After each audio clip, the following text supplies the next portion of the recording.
Hello students, नमस्कार। स्वागत है आप सभी का हमारे यूट्यूब चैनल सिकंदर सही सेंटर में। इस वीडियो में हम लोग क्लास 10th का मैथ एनसीईआरटी पे प्रश्नावली 9.1 के क्वेश्चन नंबर 9 को सोल्यूशन करेंगे। इसके पहले 8 तक के सारे प्रश्नों का सोल्यूशन कर चुके हैं। उस वीडियो को देखना चाहते हैं तो हमारे यूट्यूब चैनल के प्लेलिस्ट में जाकर बिल्कुल लगातार प्रश्नों का सोल्यूशन देख सकते हैं।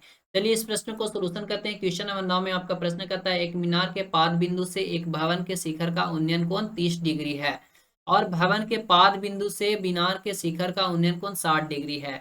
यदि मीनार की ऊंचाई 50 मीटर हो तो भवन की ऊंचाई ज्ञात करना। बहुत आसान प्रश्न है, बस आप इस वीडियो को शुरू से अंत तक देख लें और समझ में आए तो वीडियो को लाइक और चैनल को सब्सक्राइब जरूर करें। क्या कहता है, सबसे पहले यहाँ पे एक हम त्रिभुज बनाएंगे जो कि यहाँ पे बना हुआ है।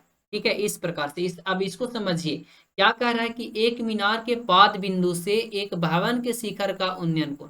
अब मीनार किसको मानेंगे, देखिए क्या कर रहा है, एक मीनार के पाद बिंदु से एक भवन के शिखर का उन्नयन। तो सबसे पहले यहाँ पे इसको हम भवन मान लेते हैं। ये हमारा क्या है, भवन, और ये हमारा क्या है, मीनार। इसको हम मीनार मान लिए। ठीक है, आप दोनों में से किसी को भी मान सकते हैं, लेकिन जिस तरह से प्रश्न कहेगा उसी तरह से आप काम करिए। कह रहा है कि एक मीनार के पाद बिंदु से, तो मीनार ये हो गया, ये पाद बिंदु मतलब नीचे ये हो गया। मीनार के पाद बिंदु से भवन के शिखर का उन्नयन कोण, तब भवन ये हो गया, इसका शिखर ये हो गया। इसका उन्नयन कोण कितना कर रहा है, 30 डिग्री, यानी कि यहाँ से यहाँ तक आपका क्या हो जाएगा, इसका उन्नयन कोण 30 डिग्री हो गया।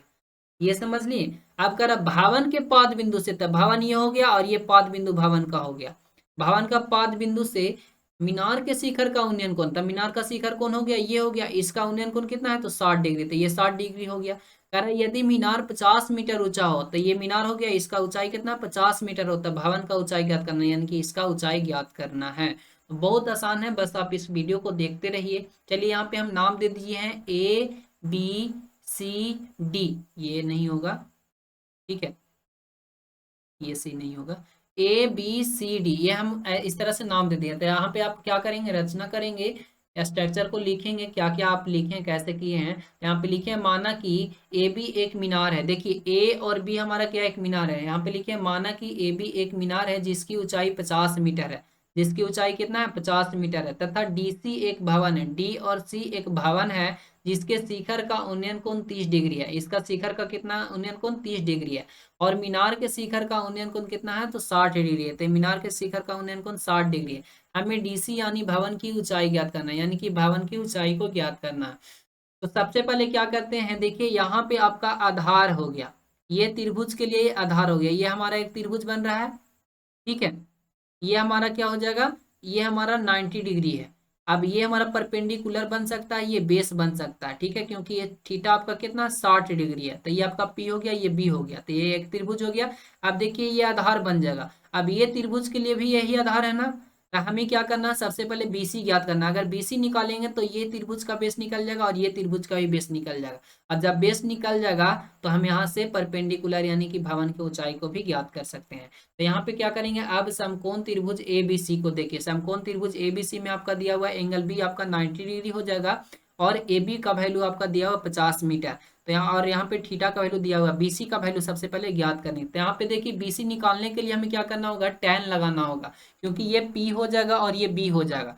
ठीक है, थीटा के सामने वाली परपेंडिकुलर, और यहाँ पे आपका थीटा किस पे है, जो आपका बेस हो गया। ठीक है, तो यहाँ पे लिख सकते हैं tan 60 डिग्री बराबर P/B होता है। तो P का वैल्यू क्या हो जाएगा, AB हो जाएगा, और B का वैल्यू क्या हो जाएगा, BC हो जाएगा। अब tan 60 का मान क्या होता है, तो √3 होता है, बराबर AB का वैल्यू दिया हुआ है, कितना आपका दिया हुआ है 50 मीटर दिया होता है। यहाँ पे 50 लिख दीजिए, बट्टा BC का वैल्यू हमें ज्ञात करना है, तो BC आप रहने देंगे। यहाँ पे आप BC अगर तीसरा तीसरी गुना करते हैं तो BC हो जाएगा, कितना हो जाएगा, √3 BC बराबर क्या हो जाएगा, 50। आप BC का मान अगर निकालना चाहेंगे तो 50 बट्टा क्या हो जाएगा, √3 आ जाएगा। ये BC का वैल्यू आ गया, यानी कि ये आपका आ गया है 50 बट्टा √3। अब ये आ गया है, हमें निकालना भवन की ऊंचाई। आप देखिए ये त्रिभुज में देखिए, यहाँ पे लिखेंगे पुनः, यहाँ पे लिखेंगे पुनः त्रिभुज, समकोण त्रिभुज DCB में, DCB में एंगल C जो आपका है वो 90 डिग्री है। एंगल C आपका क्या है, 90 डिग्री है। और एंगल B जो है आपका कितना है, तो 30 डिग्री है। एंगल B जो है आपका वो 30 डिग्री है, ठीक है। और हमें BC दिया हुआ है, BC आपका कितना है, तो 50 बट्टा √3 है। और हमें क्या निकालना है, D और C निकालना है। हमें निकालना क्या है, डीसी बराबर क्या होगा वो निकालना। डीसी हमारा क्या, भवन की ऊंचाई है। तो डीसी निकालने के लिए हमें क्या करना होगा, tan लगाना होगा। और tan थीटा का वैल्यू आपका दिया 30 डिग्री, तो यहाँ पे लिख सकते हैं tan 30 डिग्री बराबर P बाई बी होता है। तो P का वैल्यू आपका क्या है, डीसी हो जाएगा। डीसी बट्टा B का वैल्यू क्या हो जाएगा, बीसी हो जाएगा। ठीक है। अब क्या करते हैं, यहाँ पे सोल्यूशन करते हैं। देखिए अब tan 30 का मान यहाँ पे क्या हो जाता है, तो 1 बट्टा कितना होता है, 1/√3 होता है। ठीक है ना, तो 1/√3 यहाँ पे लिख देंगे। यहाँ पे क्या हो जाएगा, 1/√3 बराबर। अब डीसी का वैल्यू हमें क्या करना है, ज्ञात करना था। डीसी का डीसी ही रहने दे, बट्टा अब बीसी का वैल्यू आपका दिया हुआ है 50/√3 दिया हुआ है। ठीक है, 50/√3 दिया हुआ है। अब क्या करिए, देखिए इसको हम उस पेज में ले जाते हैं, या तो यहीं पे काम करते हैं। देखिए 1/3 है, √3 है, तो 1/√3 रहने दे बराबर।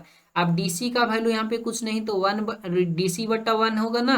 तो यहाँ पे आप ये भागा में इसको गुना में चेंज करेंगे तो ये उल्टा हो जाएगा। क्या हो जाएगा, उल्टा हो जाएगा। √3 बट्टा क्या हो जाएगा, 50 हो जाएगा, और डीसी हो जाएगा। √3/50 डीसी हो गया। बात समझ गए। अब ये तिरछा तिरछी गुना होगा, तो इधर में हम लिख लेते हैं 1/√3। ये पेज में लिखते हैं, क्या हो जाएगा, 1/√3 बराबर क्या हो जाएगा, ये और क्या है, √3 DC है। यहाँ पे क्या हो जाएगा, √3 DC, और बट्टा में क्या है 50 है, तो 50 हो जाएगा। तिरछा तिरछी गुना करेंगे तो 50 हो गया, और बराबर √3 में √3 से गुना होगा तो √9 हो जाएगा, और √9 DC हो गया। ठीक है, 50 बराबर क्या हो जाएगा, √9 को बाहर निकालेंगे तो क्या हो जाएगा, 3 आ जाएगा। रूट से बाहर निकालेंगे तो 3 आ जाएगा DC। अब यहाँ पे 50/3 DC हो जाएगा, क्योंकि गुना में है तो यहाँ आएगा भागा में।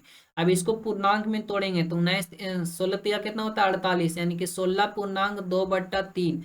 और किसके बराबर, ये डीसी के बराबर। डीसी आप माने हैं क्या, तो यहाँ पे हम डीसी माने भवन का ऊंचाई। यहाँ पे यही ना माने, देखिए यहाँ पे लिखा हुआ है डीसी एक भवन है, तो भवन का ऊंचाई तो हमें ज्ञात करना था।